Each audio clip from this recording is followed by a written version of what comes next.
नमस्कार, आप देख रहे हैं न्यूज किक और मैं हूं आपके साथ सुशील गिरीश। आज बात उस सियासी तूफान की जिसने दक्षिण एशिया की राजनीति को हिला दिया है। 18 साल के निर्वासन के बाद वापसी, भावनाओं से भरा कैंपेन और अब 299 में से 212 सीटें यानी कि 2/3 बहुमत। तारिक रहमान की अगुवाई वाली बांग्लादेश नेशनलिस्ट पार्टी ने ऐतिहासिक जीत दर्ज की है। अब रहमान प्रधानमंत्री पद की ओर बढ़ रहे हैं, लेकिन सवाल है क्या ये जीत स्थिरता लाएगी या नई चुनौतियों का दरवाजा खोलेगी। आइए पूरी तस्वीर को समझते हैं। तारिक रहमान 2 महीने पहले देश लौटे। इसके बाद उनकी मां और पूर्व प्रधानमंत्री खालिदा जिया का निधन हुआ। इस भावनात्मक लहर ने चुनावी माहौल को पूरी तरह बदल दिया। बीएनपी जो वर्षों तक सड़क आंदोलन, चुनाव बहिष्कार और विरोध की राजनीति करती रही, अब सीधे सत्ता में है। विपक्ष से सरकार बनने का यह बदलाव बहुत तेज है। सवाल है क्या पार्टी के पास प्रशासनिक ढांचा तैयार है?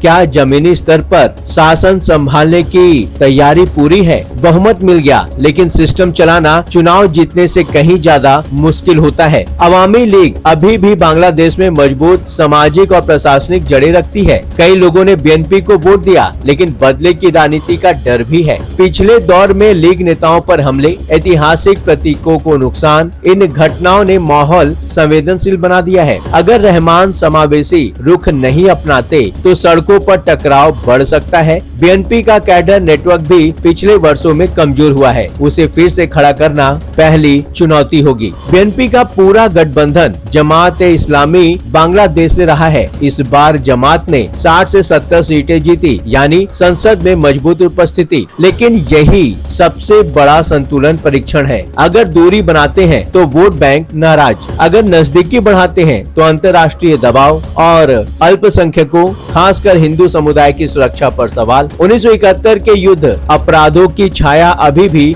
राजनीतिक विमर्श में मौजूद है। रहमान को बेहद सावधानी से कदम बढ़ाना होगा। बांग्लादेश का इतिहास सैन्य हस्तक्षेपों से अछूता नहीं रहा। पिछले वर्षों में शेख हसीना ने सेना को सख्ती से नियंत्रित रखा था। 2/3 बहुमत संसद में ताकत देता है, लेकिन बैरकों में नहीं। अगर भरोसे का संतुलन बिगड़ा तो राजनीतिक अस्थिरता की आशंका से इनकार नहीं किया जा सकता। भारत के साथ नई शुरुआत या फिर रस्साकसी होगी, ये तो आने वाला वक्त बताएगा। लेकिन इंडिया ने तुरंत बधाई दी है। नरेंद्र मोदी का संदेश आया और एस जयशंकर को कूटनीतिक संवाद के लिए भेजा गया। लेकिन बीएनपी की छवि हिस्टोरिकली भारत के प्रति सख्त रही है। पानी बंटवारा, सीमा प्रबंधन, अवैध घुसपैठ, अल्पसंख्यक सुरक्षा, ये सब संवेदनशील मुद्दे हैं। अगर रहमान घरेलू दबाव में भारत विरोधी रुख अपनाते हैं तो व्यापार और सीमा सहयोग प्रभावित हो सकता है। अगर संबंध सुधारते हैं तो कट्टर समर्थक सवाल उठा सकते हैं। बेरोजगारी ऊंचाई पर है,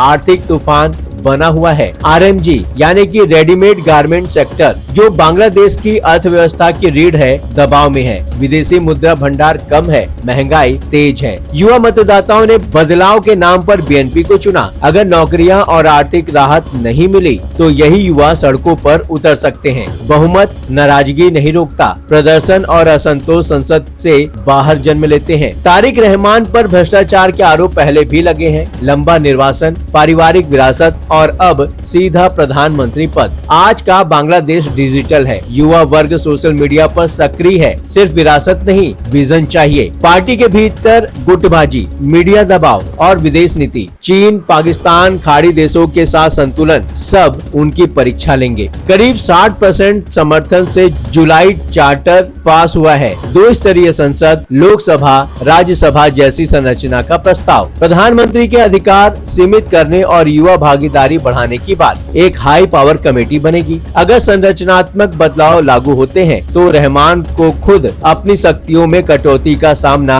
करना पड़ सकता है। इन सारी बातों को देखा जाए तो हम यही कहेंगे कि 2/3 बहुमत कागज पर ताकत है, लेकिन जमीन पर भरोसा, स्थिरता और विकास कमाना पड़ता है। तारिक रहमान की असली परीक्षा अब शुरू होती है। क्या वे बदले की राजनीति से ऊपर उठकर समावेशी शासन देंगे? क्या आर्थिक मोर्चे पर राहत ला पाएंगे? क्या सेना, विपक्ष और अंतर्राष्ट्रीय दबाव के बीच संतुलन बना पाएंगे? बांग्लादेश का भविष्य अब एक नए मोड़ पर खड़ा है। आप क्या सोचते हैं? क्या यह जीत स्थिरता लाएगी या नया संघर्ष? कमेंट में अपनी राय जरूर लिखिए और ऐसे ही गहराई वाली विश्लेषण के लिए न्यूज किक को अभी सब्सक्राइब करें। लगातार खबरों के लिए बने रहिए न्यूज किक के साथ।